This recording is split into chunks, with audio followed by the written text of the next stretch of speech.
Regresamos a 55 minutos. Recibo en este momento al profesor Iván Gatón. Tengo varios temas con el profesor Gatón. Buenas noches. Muy buenas noches. Hacía falta ya, profesor, que llegara. Ya estamos aquí. Cuéntenos, profesor, la cumbre de presidentes. Sí, la cumbre por la democracia, increíblemente, para muchas personas, hay un llamado a reforzar las democracias. Y es que evidentemente lo que ha venido sucediendo con la democracia en los últimos años llama preocupación, y Washington no se ha quedado detrás. Incluso hay una palabra muy utilizada por el secretario de Estado Blinken, que es humildad. Entonces, cuando se llama la cumbre, dice Estados Unidos llama con humildad a esta cumbre. ¿Qué significa eso? Llama con humildad a la cumbre, porque Estados Unidos podía hacerlo de otra manera para llamar a una cumbre. Lo que pasa es que a partir de lo que aconteció en el Congreso, cuando los trumpistas se irrumpieron en el mismo y de que se cuestionó el sistema en Estados Unidos a un punto tal que las encuestas indican que solamente un 16% de la población de los Estados Unidos cree en la democracia. Y si eso es en Estados Unidos, que el 16% cree que la democracia funciona, podrá usted imaginarse en otros países. Eso es un número terrible, sobre todo para lo que está pasando en América en este momento, en América Latina. Bueno, hay países de América Latina que no fueron invitados. Tenemos el caso de El Salvador, el caso de Nicaragua, Cuba, el caso de Cuba, Venezuela. Y dentro de lo que... ¿Invitaron a Perú? A Perú sí, pero algo importante es que en la deriva que Estados Unidos y los principales centros de pensamiento incluyen como autocráticas, se incluye India. India. Entonces, cuando usted junta India con China, India ya tiene más de 1.300 millones de habitantes, pero no es que tenga 1.300 millones de habitantes, es que uno habla siempre de China, y China está creciendo, y China va a ser la futura potencia, pero India va a tener más habitantes que China, pero aparte de eso, ya India es una de las principales economías del planeta. Y si las dos principales economías del planeta, aunque se diga que India es una democracia, o la democracia más grande del planeta, el hecho de que el gobierno de Modi, que es de un partido del Bharatiya Janata Party, que es un partido nacionalista, religioso, es decir, es hinduista, y entonces la deriva por el otro lado de Putin, que es ortodoxo, nacionalista, pero si nos vamos al otro lado, a Turquía se incluye en ese grupo de países. Turquía es un país con más de 80 millones de habitantes. Erdogan, evidentemente, es otra fragancia. Ha salido fuerte Erdogan, después del intento del golpe de Estado, más aún, porque entonces se fue del lado de Putin. De Putin, claro, de su protector. Entonces, si vamos a Brasil, por ejemplo, que el gobierno de Bolsonaro también es cuestionado. Lo que podemos decir es que lamentablemente las democracias se encuentran en cuidados intensivos. Washington... Las democracias están en cuidados intensivos. ¿Esto significa entonces que nosotros podríamos estar viendo en el futuro más gobiernos autoritarios? ¿O que la gente entienda que inducir al autoritarismo tal vez es recobrar el control? El informe que se hizo sobre República Dominicana, sobre qué piensa la gente de la democracia, también no salió la democracia muy bien parada. Los dominicanos, más del 60% estaría dispuesto a ceder democracia, a aceptar autoritarismo, siempre que las cosas funcionen mejor, haya menos corrupción y menos delincuencia. Bueno, por eso en la cumbre que hay sobre la democracia, lo primero que Estados Unidos dice, sí, hay que hablar de democracia, pero la democracia hay que acompañarla de un tema como son los derechos humanos. Pero hay que acompañarlo de otro tema importante, que es la lucha contra la corrupción. Correcto. Entonces, es una perspectiva que nos lleva a comprender mejor que la democracia quizás es una vaca lechera que ha dado poca leche para la gente que espera que se van a alimentar de ella. Porque la corrupción se ha encargado de que mucha gente... Ha desacreditado la democracia. Pero, profesor, la corrupción en el socialismo, en el comunismo y en el autoritarismo ha sido terrible también. La corrupción tiene que ver con líneas políticas, con bandos políticos. Pero también más allá del capitalismo, del socialismo y en las teocracias. Absolutamente. Es decir, Irán, que es una teocracia, sí, hay serios problemas de corrupción, sí, pero hasta el Vaticano. sí. La corrupción tiene que ver mucho con un sistema de valores en los cuales no simplemente existan los valores y las leyes como referentes, sino también que se apliquen.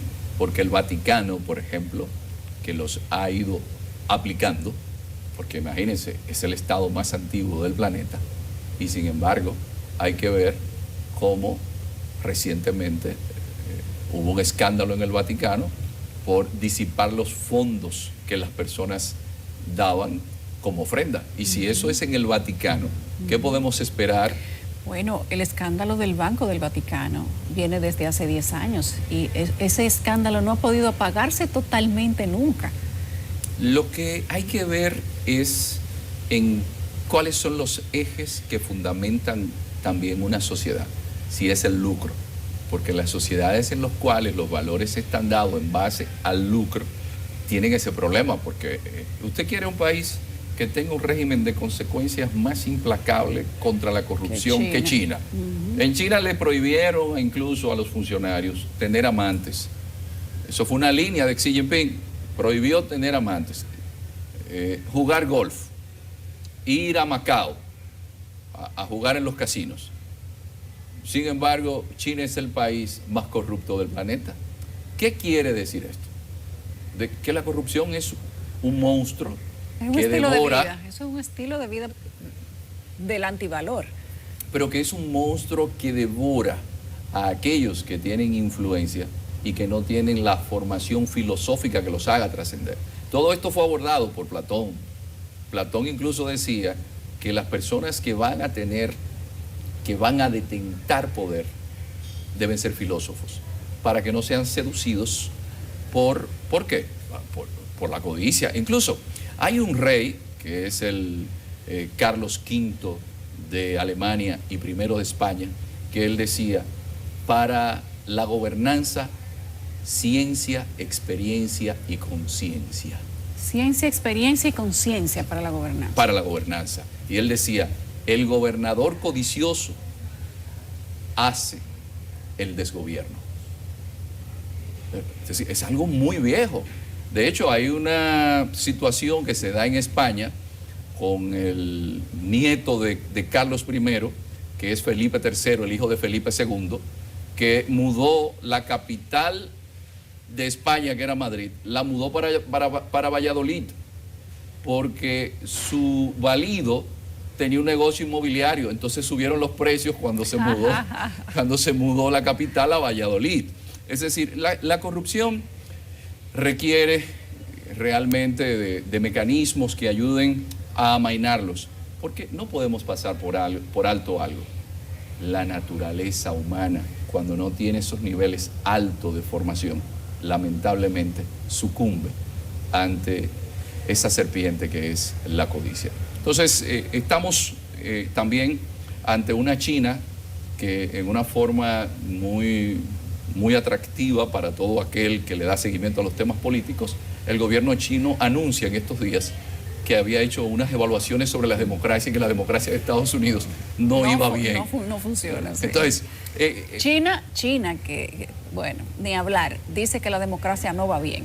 Lo que sucede es algo, como usted decía, la gente quiere valorar lo primero que necesita para salir adelante. Yo necesito un empleo. No se puede hablar de dignidad cuando la gente no tiene la posibilidad de poder suplir sus necesidades. ¿Están las democracias ofreciendo esos empleos? Pero lo está ofreciendo el autoritarismo también. Bueno, lo que sucede es que en los países autoritarios el sistema permite un mejor control de esas sociedades.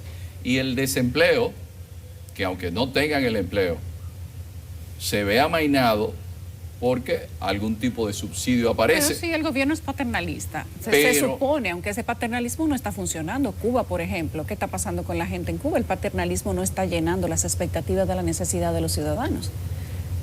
Sí, pero o digamos que la cartica algo es algo. Pero lo que sucede es que, aunque sea usted tiene un mínimo en sociedades donde, por ejemplo, usted dice, pero no, y esas desigualdades que se dan. En los gobiernos autoritarios las desigualdades no son tan altas, pero hay otro elemento, el de la seguridad. ¿La desigualdad es más grande en la democracia que en el autoritarismo? Sí, sí, sí, sí, porque usted puede tener a los principales del gobierno usufructuando algo que a una buena parte de las que están en el entramado de la corrupción y haciendo ostentación. Porque siempre en el autoritarismo, a pesar de todo, como decía un dictador dominicano, donde te comas la gallina, por favor esconde las plumas. Eso lo decía Lilis. Es decir, en los autoritarismos se tiene más delicadeza. Usted puede decir, por ejemplo, Putin es autoritario, pero aumentó la clase media en Rusia. Y el tipo de sociedad... Esa es otra sociedad, porque comparar el autoritarismo de Putin con el de Cuba, por ejemplo, o con el de Venezuela, es tal vez una comparación desigual. Yo sé que mucha gente preferiría estar en autoritarismo donde Putin que en autoritarismo donde Maduro, por ejemplo. Son sociedades distintas, es un autoritarismo más tropicalizado, pero hay que comprender también que, evidentemente, la sociedad rusa es una de las sociedades que tiene uno de los nacionalismos más acendrados que puedan existir. Es decir, es la Santa Madre Rusia. Pero lo que sí es que esos autoritarismos también mantienen algo que llama mucho a preocupación. Quizás usted no lo haya sufrido, yo no lo haya sufrido, pero la delincuencia está haciendo mella a las democracias. El Estado tiene el control de la violencia en el autoritarismo. En la democracia, la delincuencia es silvestre.